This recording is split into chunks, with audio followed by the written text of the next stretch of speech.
Sustainable City atau kota berkelanjutan adalah suatu kota yang dirancang dengan mempertimbangkan dampak sosial, ekonomi, dan juga lingkungan sesuai dengan 3 pilar konsep sustainability yang juga dikenal dengan TBL, Triple Bottom Line. Contoh kota-kota yang sudah menerapkan prinsip sustainability itu seperti Copenhagen di Denmark, Amsterdam di Belanda, dan Stockholm di Swedia. Bagaimana dengan Jakarta? Kita tahu Jakarta itu punya segudang masalah, dari banjir, macet, polusi udara, sampah, sampai masalah pembangunan dan tata kota karena akselerasi urbanisasi yang terlalu tinggi. Tapi ternyata terlepas dari banyaknya problematika yang ada di Jakarta, ibu kota Indonesia ini pelan-pelan sudah mulai ada usaha untuk menerapkan prinsip berkelanjutan.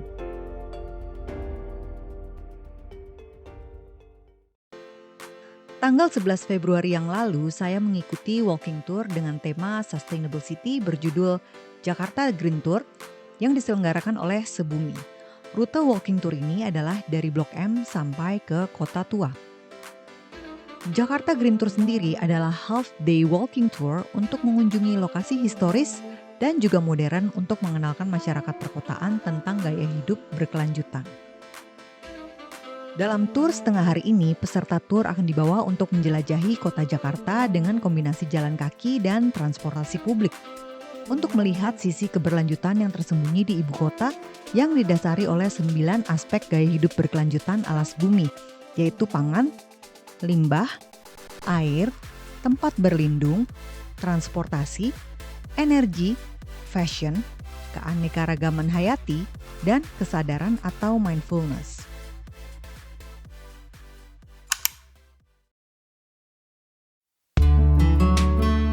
Taman Literasi Marta Christina Tiahahu dibangun sebagai upaya aktivasi ruang hijau dan publik yang harapannya adalah untuk mewadahi pertemuan para pegiat literasi. Jadi ini kita sebenarnya salah satu miniatur hutan tropis yang ada di Indonesia karena ada pinus. Kemudian ini kalau yang kita lihat nih kok warnanya coklat-coklat kayak di Korea. Nah itu sebenarnya adalah pohon sawo durian. Jadi dia bukan sawo, dia bukan durian, tapi dia spesies memang sawo durian. Saya ingat taman ini dulunya suram dan kumuh. Secara taman ini sebenarnya sudah ada dari 1948 dan sepertinya tidak ada pembaruan sampai revitalisasi di tahun 2021 yang lalu. Blok M. Ya, ada udah pernah kesini belum? Udah.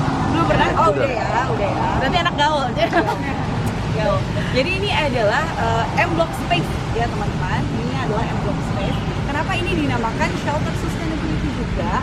Karena memang bangunan ini sebenarnya adalah aset dari PT Peruri yang sudah tidak digunakan lagi teman-teman. Ada yang tahu? Sebagai informasi, M Block Space mendukung pemberdayaan UMKM lokal. Jadi kalau mau nongkrong di sini kita nggak akan ketemu sama gerai-gerai yang interlokal. Selain itu, M Block Space juga punya konsep tanpa lahan parkir. Jadi orang-orang yang mau datang ke sini diharapkan untuk menggunakan transportasi publik saja.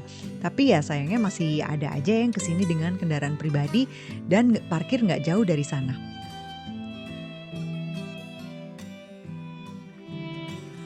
Baru dibuka di tahun lalu.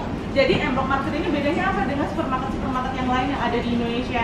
Nah, jadi 70% dari produk-produk yang ada di M Block Market ini adalah brand-brand Indonesia yang sudah terkurasi. Dari tim Sebumi kemarin sempat ngasih sampel snack buah-buahan yang dikeringkan kayak semacam keripik buah. Tapi bedanya snack ini tidak melalui proses pemanasan sehingga lebih sehat dan hasil akhirnya juga nggak crispy. Favorit saya itu yang dari buah naga.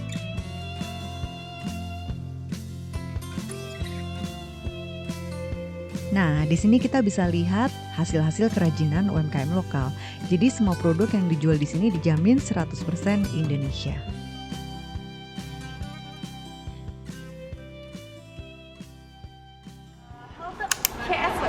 Halte CSW teman-teman. Nah, ada yang tahu nggak sih halte CSW ini apa kepanjangannya? Sebenarnya CSW itu diambil dari bahasa Belanda ya teman-teman, CSW, yang kira-kira kepanjangannya Dok gitu ya. Apa itu? Subtitle ada di bawah ini ya. Di bawah ini ya. Nah, jadi Chasa sendiri dalam bahasa Indonesia adalah cakra selaras wahana, di mana moda-moda transportasi itu ada di dalam satu wadah, ada di dalam satu wahana yang di sini. Cuma bisa kita lihat betapa kalau transportasi umum itu mempermudah orang yang dari tempat jauh bisa sampai ke tempat manapun karena di sini gitu. Nah, dan kemudian di teman-teman, kita di sini kan ada Terowongan Kendal. Nah, Terowongan Kendal ini dulunya adalah daerah jalan bermotor biasa, tapi kemudian dialihfungsikan menjadi tempat untuk pedestrian seperti ini. Nah, jadi ini kita membuktikan bahwa Jakarta ini sebenarnya nggak main-main juga sih untuk membuat daerah yang lebih terintegrasi dalam hal ini adalah untuk transportasi. Petunjuk keterangan mengenai area dukuh atas ini juga disediakan dan uniknya tulisan braille juga ada supaya lebih ramah ya buat tunanetra. Terus juga ada charging station nih pakai tenaga surya. Jadi kalau kalian sedang di dukuh atas dan habis baterai bisa langsung ke sini aja ya. Bahkan kalau HP-nya sudah ada teknologi charging terbaru, tinggal tempel tanpa kabel. Asik kan?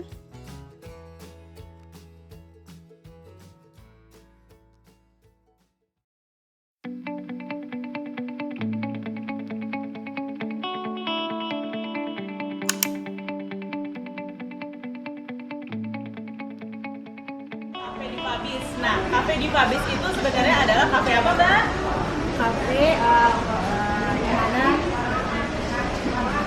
di mana barista-baristanya dan salah satu yang melayani customer itu disabilitasnya. Di sini disabilitasnya ada 2 macam, yaitu tuli dan tunadaksa. Di Fabis ini adalah program dari Basnas untuk pemberdayaan teman-teman disabilitas yang selama ini banyak yang mengaku tidak mendapat pekerjaan, sulit melakukan usaha. Jadi kita dapat bantuan dari Basnas untuk pemberdayaan teman-teman disabilitas di Jakarta maupun di luar negeri. Jadi setiap tahun kita ada event Hari Penyandang Disabilitas Nasional, Internasional, maaf. Di Fabis ini mengadakan lomba mural dan lombanya itu untuk teman-teman disabilitas. Kita belajar bahasa Inggris. Belajar. Saya mau belajar.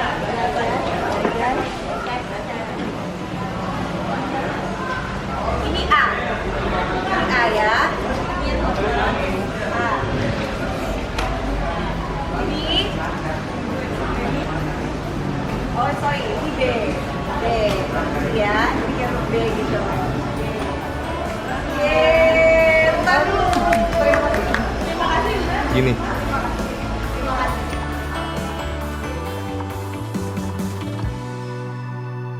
Seru ya? Kehadiran Cafe di Fabis ini meningkatkan peran Kota Jakarta sebagai kota yang inklusif dan berkelanjutan.